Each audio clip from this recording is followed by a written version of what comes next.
परित्राणाय साधूनां विनाशाय च दुष्कृतां धर्म संस्थापनार्थाय संभवामि युगे युगे।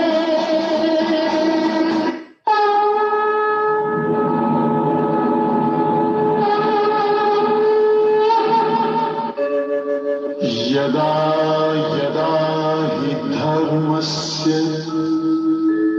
ग्लानिर्भवति भारत अभ्युत्थानम् अधर्मस्य तदात्मानं सृजाम्यहम् परित्राणाय साधूनां विनाशाय च दुष्कृतां धर्म संस्थापनार्थाय संभवामि युगे युगे। बहुत ही बढ़िया ये है, पूरा का पूरा ये मैसेज जो है ना इस श्लोक में बहुत ही सुंदर है। जब जब धर्म की हानि होती है मैं आता हूं, युग युग आता हूं। और ये एक्चुअली भगवान के लिए नहीं, ये हम सब के लिए है। हम सब भी भगवान के ही रूप हैं और हमारे चारों ओर अंधकार है। हमारे चारों ओर इतने लोग हैं जिनको ज्ञान का प्रकाश चाहिए, जिनको सुदर्शन क्रिया चाहिए, जिनको गुरुदेव के साथ कनेक्शन चाहिए। तो हमारा धर्म है ये हमारा धर्म है कि उनको हम उनके महामाया मोह माया के बंधन से निकालें। वो फंसे हुए हैं दुनियादारी में। वो समझ रहे हैं कि जो ये दुनियादारी है, कोविड हो गया तो मैं यहाँ पे बैठा रहूं, चुपचाप बैठा रहूं। वो अज्ञान में है। कोविड में भी बड़े बड़े काम हो रहे हैं, कोविड में भी सब काम कर रहे हैं, तो वो फंस गए। वो पहले मैंने जब भगवत गीता शुरू करी थी तो 3 चीजें होती हैं, महामाया, मोह माया और योग माया।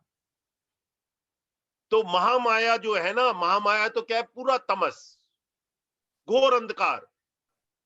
दारू पी रहे हैं, घर में बैठे हुए हैं, डिप्रेशन में हैं और उल्टी सीधी बातें कर रहे हैं, खाली नेगेटिव बातें कर रहे हैं। टेररिस्ट की बात कर रहे हैं, इधर की बात कर रहे हैं, उसको कोविड हो गया, उसको ये हो गया, कोई पॉजिटिव बात नहीं। वो क्या है, महामाया। फिर दूसरे लोग हैं मोह माया, मेरे बच्चे को क्या हुआ, मेरे लड़के को क्या हुआ, मेरे पोते को क्या हुआ, मेरे प्रॉपर्टी को क्या हो गया, कोविड में मेरी जॉब चली गई। मोह माया। दोनों कैटेगरी को ना हमको उठाना है। ये भगवान नहीं, हम सभी भगवान हैं, हमारा भी फर्ज है। वही अर्जुन को कह रहे हैं वो भगवान, धर्म जो है उसके अनुसार कर्म कर। हमारा धर्म है ये। जो चारों तरफ ये लोग बैठे हैं, जो चारों तरफ ये लोग बैठे हैं, बेचारे परेशान बैठे हैं, उनको उस परेशानी से मुक्त करें। तो ये महामाया, मोह माया में बच्चों के साथ चिंता, बच्चों की चिंता, अपने ऐशनाओं की चिंता, मेरे जीवन की चिंता, मेरा मान अपमान सम्मान की चिंता, वो क्या है, ऐशनास, 4 ऐशनास। वो क्या है, मोह माया। और उसके बाद में है योग माया, कि योग पर भी चलते चलते मेरे को सिद्धि नहीं मिली, उसमें भी फंस जाते हैं। मैं 10 साल से आर्ट ऑफ लिविंग का कर रहा हूं, मेरे को कुछ शांति नहीं मिली। वो मन में तो इधर उधर के सारे ख्वाब डाल रहे हैं, बैठ गए टाइम से, लेकिन कर नहीं पा रहे। मन में फीवरिशनेस है। यहां पे भी तो वो बोल रहे हैं भगवान कृष्ण कि फीवरिशनेस जब मन में होगी कुछ नहीं मिलेगा। गुरुदेव ने बोल दिया है कि ध्यान करना है, सुदर्शन क्रिया करनी है, आपको अपनी साधना करनी है, तो 3 नियम का पालन करो। कि सब सवेरे साधना के टाइम में, ये नहीं कि स्टॉक मार्केट में क्या हो गया, मेरी जॉब का क्या हो गया। जब सवेरे साधना करनी है तो मैं कुछ नहीं कर रहा, मेरे को कुछ नहीं चाहिए और मैं कुछ भी नहीं हूं। वहां से स्टार्ट करो, उस भाव से स्टार्ट करो। कम से कम 1 घंटा 1.5 घंटा जितनी देर भी आप साधना करते हो, उस टाइम में तो ये ना दिमाग में आए ना कि मेरे को उससे पैसे लेने हैं, मेरा पैसा डूब गया, मेरी जॉब डूब गई, उस टाइम खाली हो जाओ, जॉब डूब गई, लिव इन द प्रेजेंट। वर्तमान अटल है, वर्तमान में रहो। गुरुदेव के सारे नॉलेज पॉइंट्स ना चैप्टर 2 में मिल जाएंगे। Don't be A football of others opinion तो बोल ही दिया गुरुदेव ने, दूसरे चैप्टर में बोल दिया, लेकिन उसको अपोजिट भी लगा दिया। उसको पहले तो लास्ट चैप्टर में हमने लास्ट ट्यूसडे को देखा था कि पहले तो सबसे पहले क्या हुआ कि अर्जुन ने भगवान श्री कृष्ण को अपना गुरु माना। 7वें श्लोक में बोलते हैं कि मेरे को, मैं आपसे पूछता हूं, वो साधन निश्चित कल्याणकारक हो वह मेरे लिए कहिए, क्योंकि मैं आपका शिष्य हूं, इसलिए आपके शरण हुए मुझको शिक्षा दीजिए।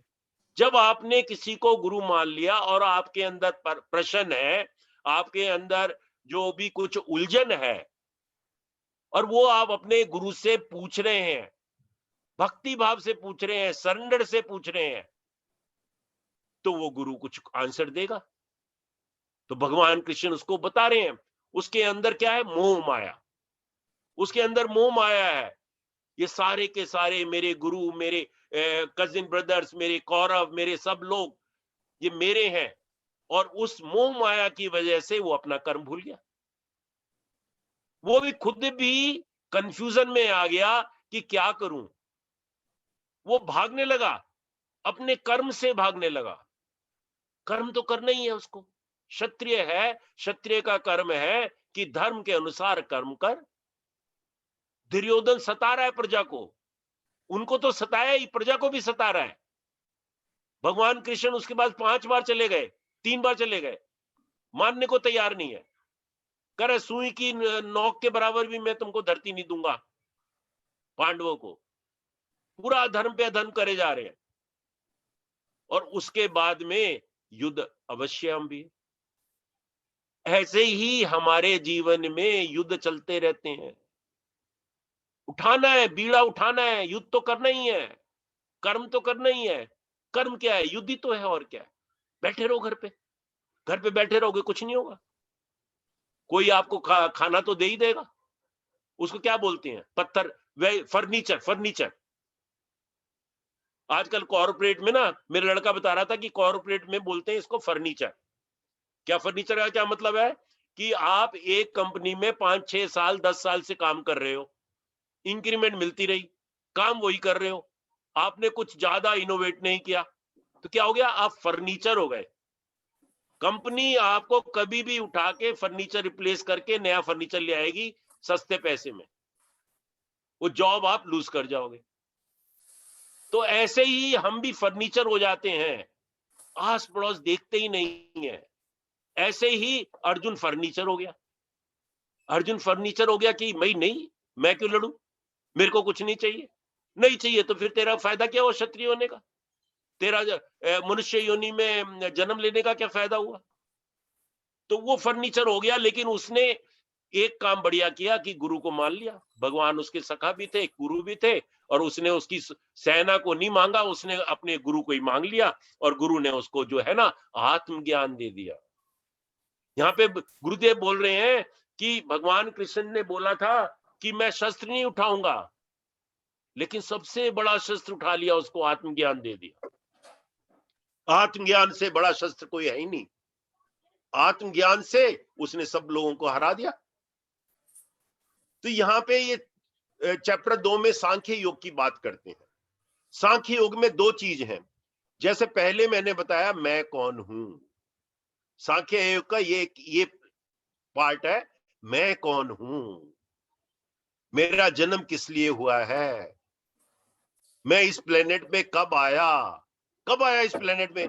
बेसिक कोर्स में बता रहे हैं गुरुदेव ने। बेसिक कोर्स में 5वें दिन का क्वेश्चन यही है, when have you come on this planet earth, how long you want to stay and what you want to do। कब आए ये खुद ही ढूंढना है, कब आए।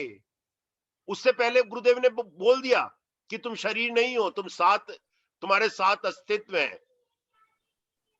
शरीर, सांस, मन, बुद्धि, मेमोरी, ईगो और सेल्फ। हम लोग ना अभी तक 10 साल हो गए, 15 साल हो गए, 20 साल हो गए, अभी तक शरीर में ही घूम रहे हैं, वो 7 लेवल भूल गए। शरीर के लिए ही सब कुछ कर रहे हैं, 24 घंटे शरीर के लिए ही कर रहे हैं। यहां पे उन्होंने क्या करा, मन को शांत करने के लिए सांख्य योग बताया। तू है कौन, पहले तो ये बता।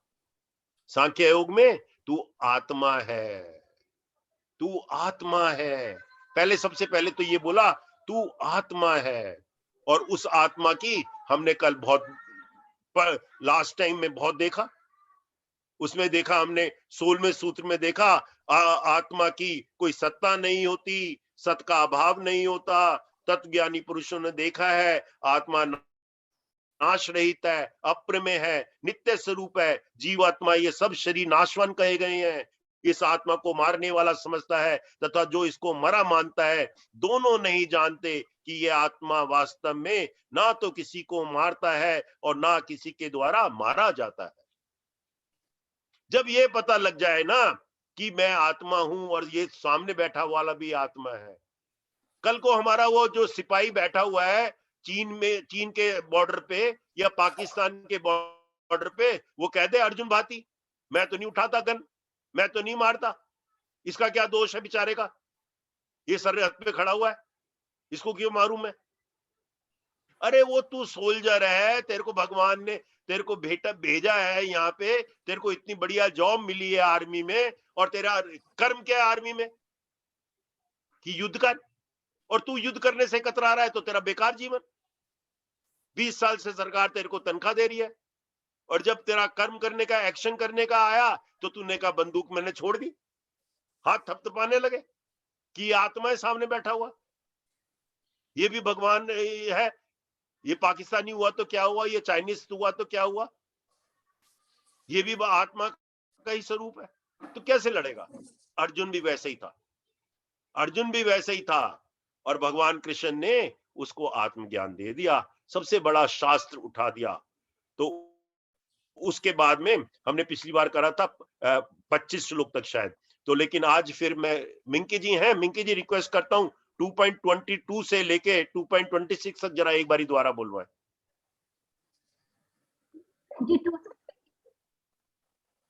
22 से लेके 26 तक है मिंकी जी? हाँ बोलो बोलो, लगाओ।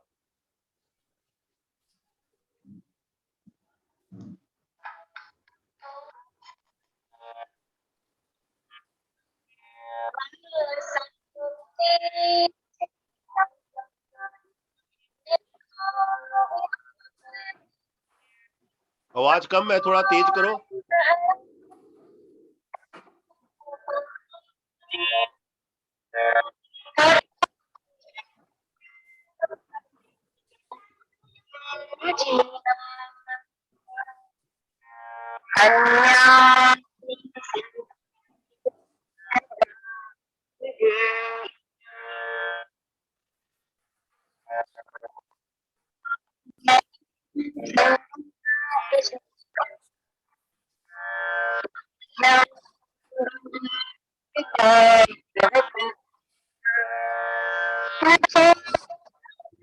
मिंकी कट रही है आवाज, मिंकी जी कट रही है आवाज, नहीं ठीक नहीं है। और वो कोई पढ़ सकता है तो पढ़े।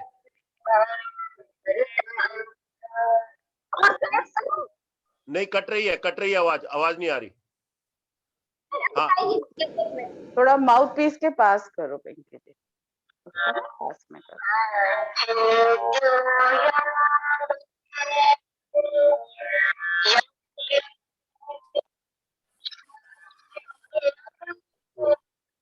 नहीं कट रही है, रहने दो रहने दो रहने दो, फायदा नहीं है इसका। हाँ वो पढ़ती थी ना एक लाइव, वो है कोई उर्मिला जी, और वो anybody wants to read it? Roman ji हैं,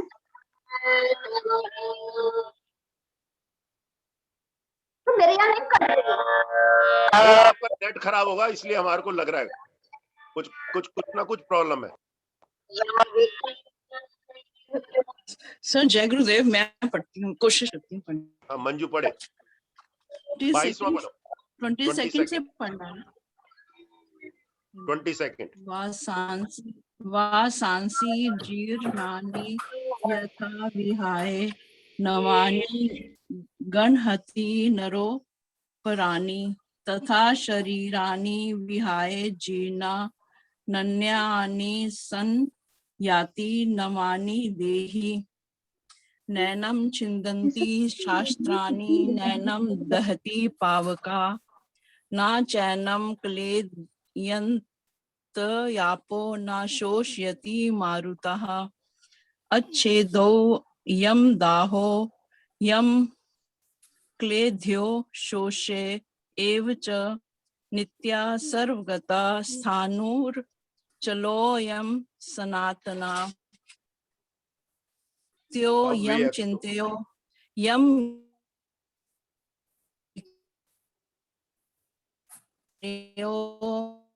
यम मुच्यते तस्मादेवं गीत्वा हरहसि अथ चैनं नित्ये जातं नित्यं वा मन्यसे मृतं तथा अपि त्वं महाबाहो नैवं शोचि तुमर्हसि जातस्य हि ध्रुव।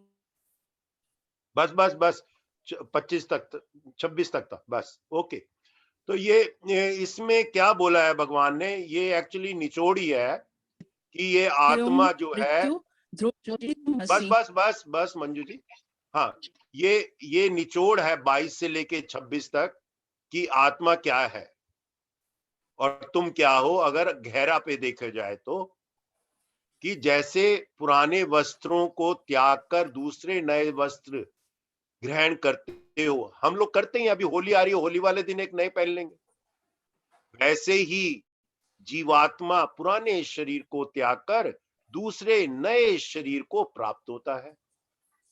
और इस आत्मा को शस्त्र नहीं काट सकते, इसको आग नहीं जला सकती, इसको जल नहीं गला सकता, इसको वायु नहीं सुखा सकती, क्योंकि ये आत्मा अच्छेद है, ये आत्मा अदा है, ये आत्मा अवग्लेद है, ये निस्संदेह अशोय है, तथा ये आत्मा नित्य सर्वव्यापी अचल स्थिर रहने वाला और सनातन है।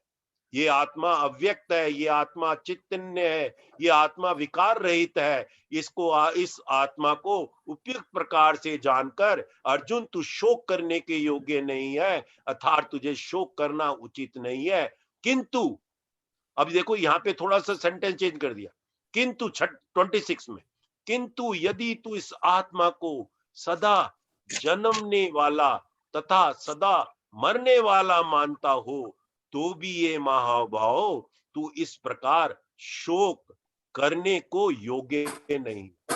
तो पहले तो सांख्य योग में बताया उसको इमोशनल। सांख्य योग में दो चीजें हैं, एक तो मैं कौन हूं, इमोशन से लगा, उसको इमोशन से बता दिया तू आत्मा है और आत्मा कभी मरती नहीं, ये सारे भी आत्मा है। अब उसको बुद्धि से बता रहे। जब हम बेसिक कोर्स शुरू करते हैं, गुरुदेव ने सबसे पहले यही बोला है, how 3 types of listening, intellectual listening, emotional listening and total listening, which is a beautiful blend of intellect and emotion, भाव से भी और बुद्धि से भी। अब उसको पहले तो भाव से बताया तू है क्या, फिर अब उसको बुद्धि से बता रहे हैं।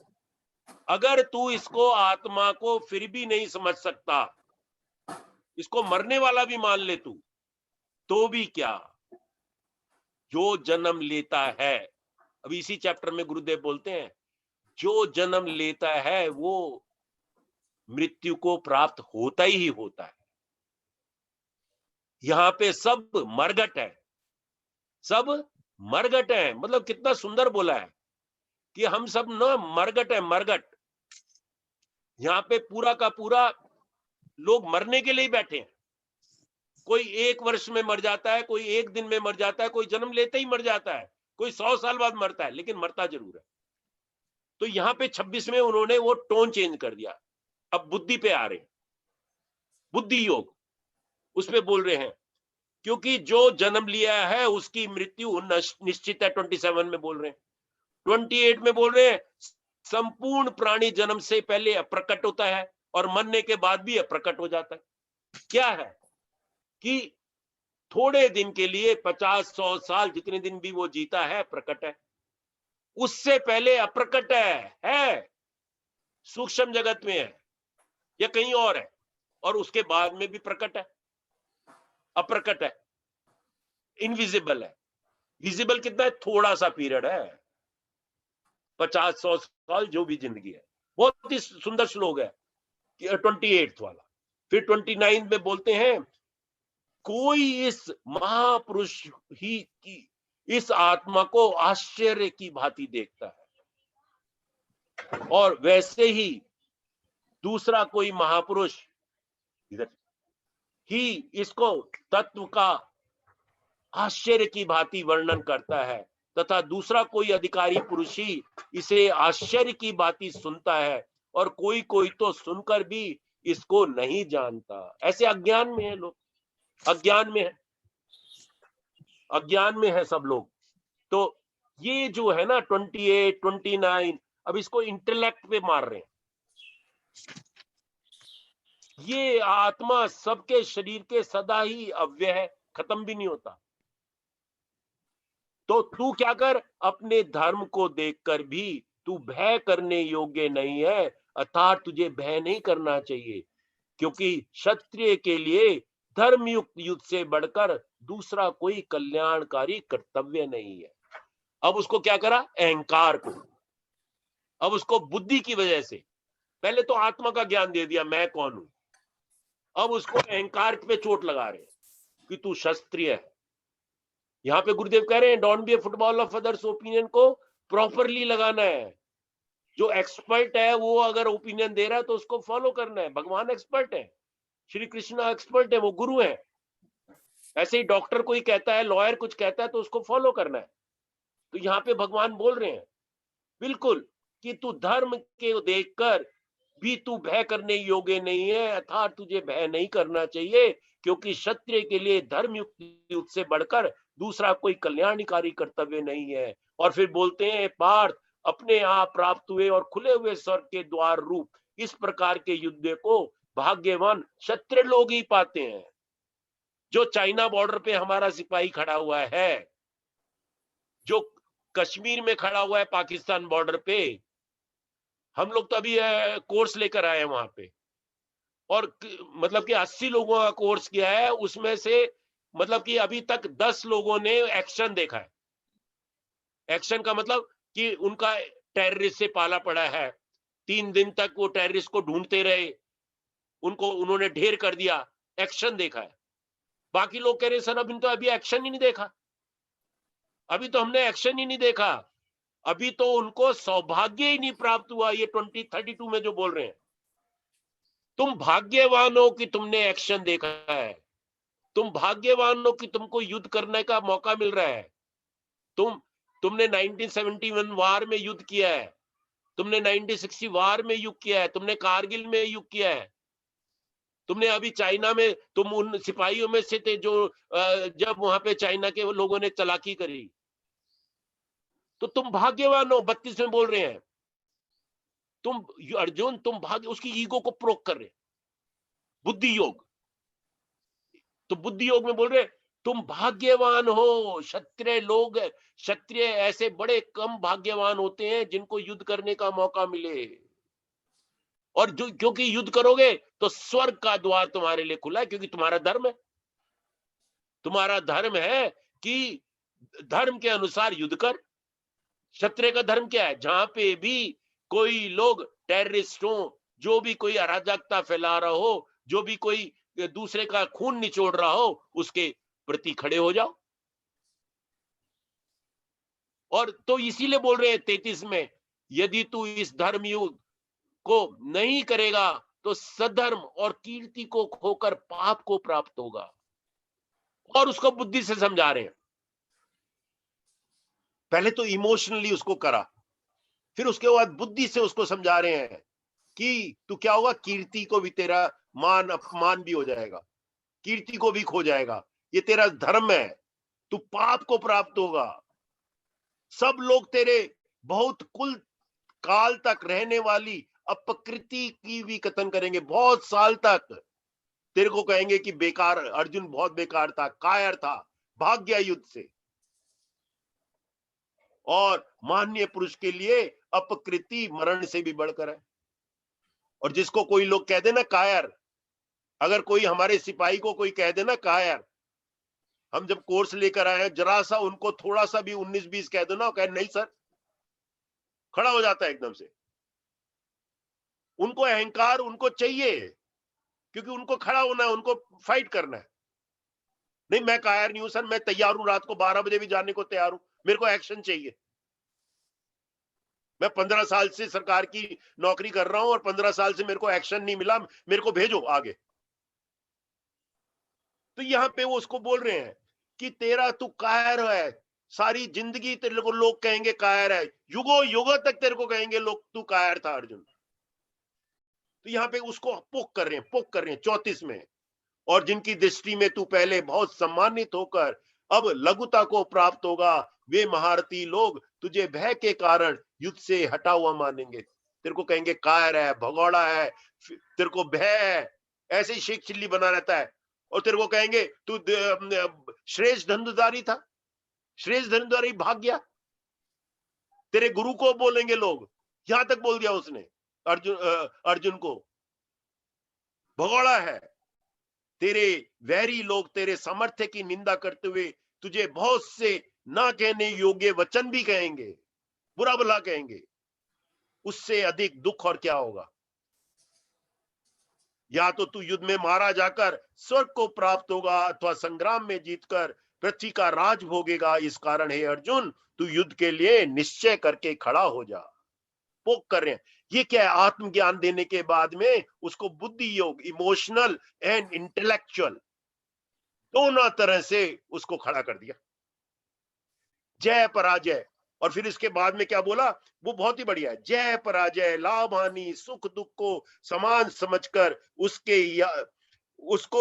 उसके बाद युद्ध के लिए तैयार हो जा। इस प्रकार युद्ध करने से तेरे को पाप नहीं प्राप्त लगेगा। तो जो भी कर्म करते हो, हम सब कर्म करते हैं। पहले बेसिक कोर्स में बताया 100%। 100% कैसे करना है? 100% पहले तो राइट डायरेक्शन में करना है। राइट डायरेक्शन क्या है? कि मैं पाकिस्तान बॉर्डर पे खड़ा हूं तो दुश्मन को मारना है, मैं अर्जुन हूं तो कौरवों को मारना है। Right direction 100%। और उसमें फीवरिश नहीं होना। या नहीं, उसके पास तो दुर्योधन फीवरिश हो गया, इनके पास बड़ी सेना है, इनके पास बड़े महारथी हैं। अर्जुन कोई फीवरिशनेस नहीं है उसमें। अर्जुन ने नहीं कहा कि दुर्योधन के पास बड़ी सेवा है। अर्जुन तो मोह माया के चक्कर में फंसा हुआ था बस। उसके अंदर द्वंद था, कॉन्फ्लिक्ट था कि ये मेरे अपने हैं, इनको कैसे मारूं। तो यहां पे क्या है, उसने, भगवान ने क्या बोला? जय पराजय। अगर तेरी विक्ट्री हो या ना हो, लाभ हानि, सुख दुख को समान सचकर उसके बाद युद्ध के लिए तैयार हो जा। यही किसका लक्ष्य है? योगी का लक्ष्य है, योगी का लक्षण है। हम रोज सवेरे साधना करते हैं, सुदर्शन क्रिया करते हैं, तो दुनिया में व्यवहार करते हैं। और दुनिया में व्यवहार करने के टाइम में अगर हमारा व्यवहार में ये हो जाए कि मेरे को लाभ हानि होगा, मेरे को जय पराजय होगी, मेरे को मान अपमान होगा, मेरे को सुख दुख होगा, तो दुनिया में हम 100% नहीं दे सकेंगे। 100% जब देते हैं तो माइंड, वही वाला सेंटेंस दोबारा गुरुदेव का याद आता है, mind hollow and empty, heart full of love and hands full of work. Hand से सारा काम कर रहे हैं लेकिन माइंड हॉलो एंड एम्प्टी है। ममता जी खाना बना रही हैं, खाना बच्चे के लिए बना रही हैं, 100% बना रही हैं, लेकिन उनको पता है मैं बना रही हूं तो अच्छा बनेगा। उनके दिमाग में ये नहीं है कि अच्छा बनेगा नहीं बनेगा। उनके दिमाग में एक भी चीज, एक भी क्षण ये नहीं आता कि माँ के दिमाग में कि बनेगा अच्छा नहीं बनेगा। खाली उनको एक बस चूज करना होता है, हाँ मेरे बेटे को ये पसंद है तो वही बनाती हैं, बस खत्म बात। बनाते बनाते ये नहीं लगता उनके कि नमक ज्यादा हो गया, ये ज्यादा हो गया, वो ज्यादा हो गया। 100% देखिए वो बनाती हैं। तो यही बोल रहे हैं, उस टाइम में लाभ हानि, सुख पराजय, ये सब कुछ नहीं देखना। 100% आप वर्क करो, 100% युद्ध कर। फिर उसके बाद बोलते हैं, हे पार्थ, यह बुद्धि तेरे लिए ज्ञान योग के विषय में कही है। ये ही ज्ञान है। ज्ञान का क्या फायदा है? ज्ञान का यही फायदा है जिससे कि हम लोग अपना ये भगवान गुरुदेव ने हमारे को दे रखा है ना, इतना बड़ा सुदर्शन क्रिया, जग जग में फैलाए, हर एक जगह फैलाए और लोगों में बांटे गुरुदेव का ज्ञान, तभी फायदा है ना। तो बोल रहे हैं यहाँ पे, तेरे लिए ज्ञान योग के विषय में कही गई है, ज्ञान योग दे दिया, और अब तू इसको कर्म योग के विषय में सुन। अब यहां से कर्म योग शुरू हो जाता है 40 से। जिस बुद्धि से युक्त हुआ तू कर्मों के बंधन को भली भांति त्याग देगा, अर्थात सर्वदा नष्ट कर डालेगा। तो इसको दो सांख्य योग में तीनों आ गया एक्चुअली चैप्टर 2 में। पहले उसको इमोशनल सांख्य, रियल सांख्य, तू कौन है, तेरा क्या पर्पस है, तेरे को तू कब आया जिंदगी में, और उसके बाद तेरा बुद्धि से तेरा धर्म क्या है, अधर्म क्या है। जान की बाली खेल जा, लेकिन धर्म को मत छोड़ियो। फिर उसके बाद बोलते हैं कर्म, लास्ट में कर्म पे आ गए 40वें से। हाँ 40वां देखो अब मिंकी जी, अब देखो दोबारा से आता है तो अच्छी, एक बारी और we will try 40 onward. Minki जी, नहीं तो मैं पढ़ता हूं। हेलो मिंकी जी हैं? हाँ मिंकी जी, हाँ बोलिए 40। नेहाभिक्रमनाश्योसित प्रत्यवायो न विद्यते स्वल्प मध्यस्य धर्मस्य त्रायते मैं तो भयात्। बोलिए मिंकी।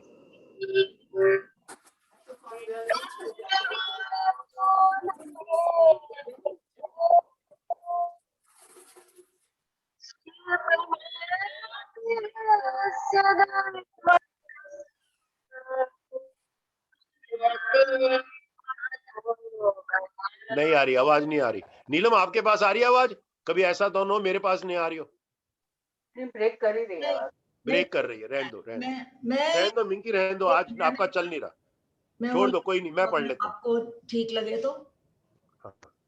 है आत्मानः स्वर्गपरां जन्म कर्म फलप्रदां क्रिया विशेष बहुलां भोगैश्वर्य गतिं प्रति भोगैश्वर्य प्रसक्तानां तयापहृत चेतसां व्यवसायात्मिका बुद्धिः समाधौ न विधीयते त्रैगुण्य विषया वेदा निस्त्रैगुण्यो भवार्जुन निर्द्वन्द्वो नित्यसत्त्वस्थो निर्योगक्षेम आत्मवान् यावानर्थ उदपाने सर्वतः सम्प्लुतोदके तावान् सर्वेषु वेदेषु ब्राह्मणस्य विजानतः कर्मण्येवाधिकारस्ते मा फलेषु कदाचन मा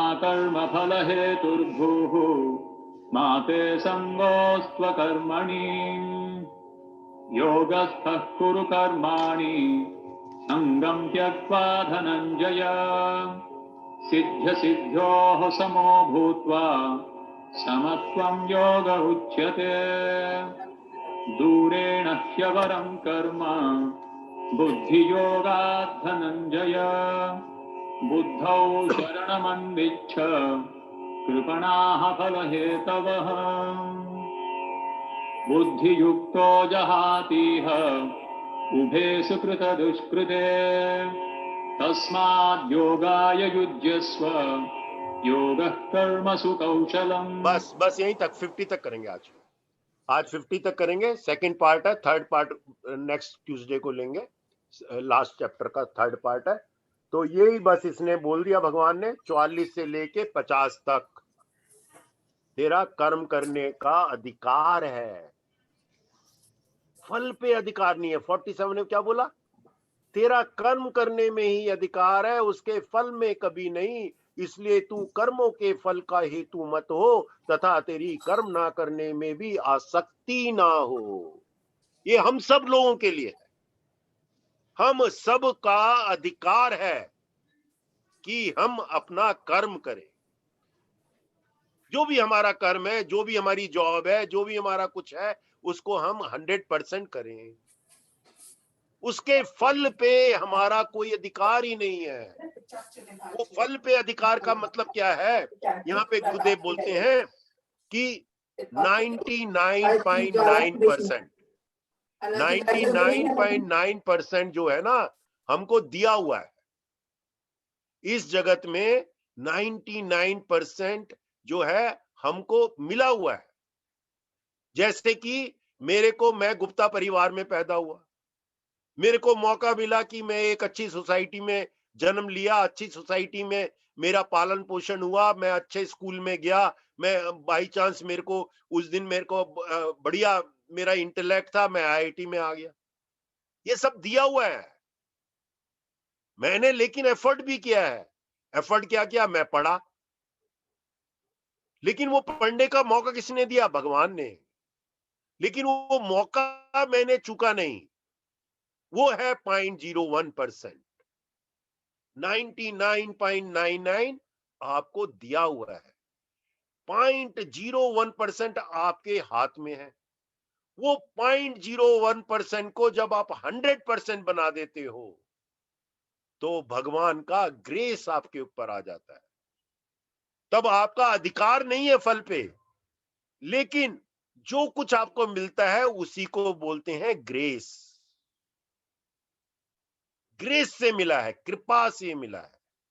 कृपा से मिला है कि मैं गुरुदेव श्री श्री रविशंकर जी का एक इंस्ट्रूमेंट बन गया।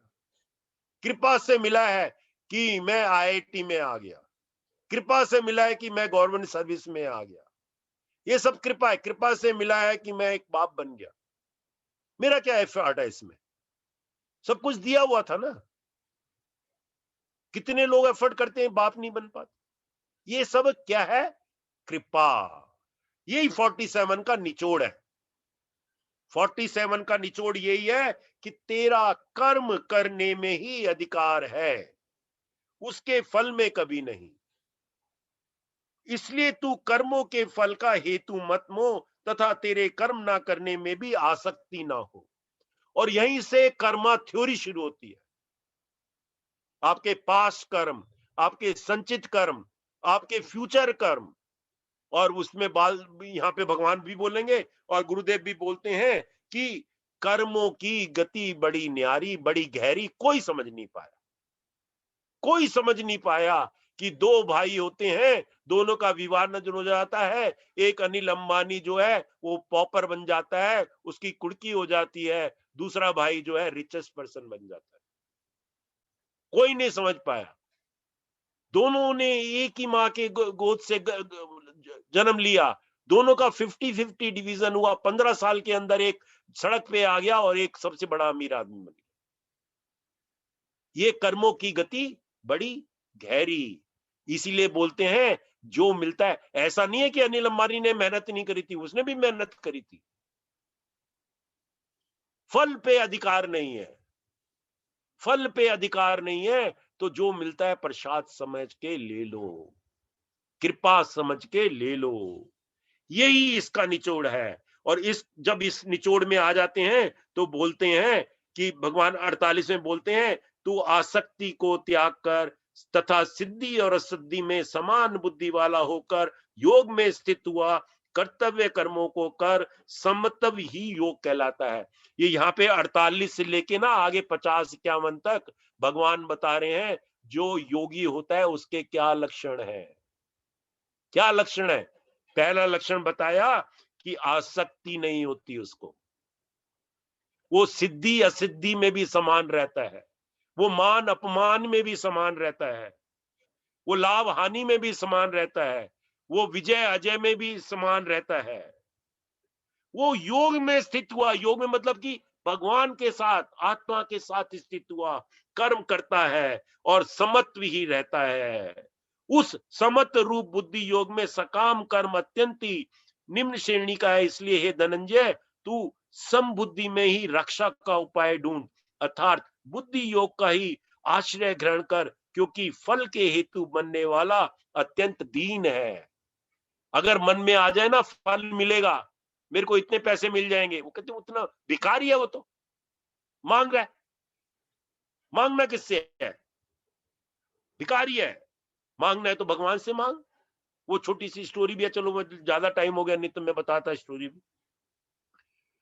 तो समबुद्धि युक्त पुरुष पुण्य और पाप दोनों को इसी लोक में त्याग देता है। योगी क्या है? पुण्य और पाप दोनों इसी में त्याग देता है, अर्थात उससे मुक्त हो जाता है। इससे तू समत्व योग में लग जा। यह समत्व योग ही कर्मों में कुशलता है। Skill in action. बहुत ही इंपॉर्टेंट श्लोक दो है इसमें, 47 और 50। Skill in action. बुद्धि युतो, ये 50 जो है ना, बुद्धि युतो जहति उबे सुकृत दुष्कृते तस्माधोज्ञा युजस्व योगा कर्मासु कौशलम। समत्व रूप योग ही कर्म में कुशलता है। जो योगी है ना, उसके कर्म में कुशलता है। जो भगवान है, जो गुरुदेव है, श्री श्री रविशंकर जी, देखो कोरोना आया, 50 लाख लोगों को मेडिटेट करा रहे हैं। कर्मों में ही कुशलता है। कोरोना आया, ममता देव जैसे लोग भी जूम पे एडवांस कोर्स कर रहे हैं। ममता फिजिकली नहीं कर सकती थी। ममता कर सकती थी फिजिकली? नहीं कर सकती थी। कर्मों में कुशलता। तो यही कर्मों में कुशलता है, यही भगवान का लक्ष्य है। ये इसी से क्या होता है? कर्म बंधन से छुटकारा मिलता है। जय गुरुदेव, जय गुरुदेव, जय गुरुदेव। आज यहीं पे खत्म करते हैं सेकंड चैप्टर का 50th श्लोक तक। बस बाकी रिमेनिंग नेक्स्ट ट्यूसडे। कोई किसी को कुछ कहना है, कोई किसी का प्रश्न है?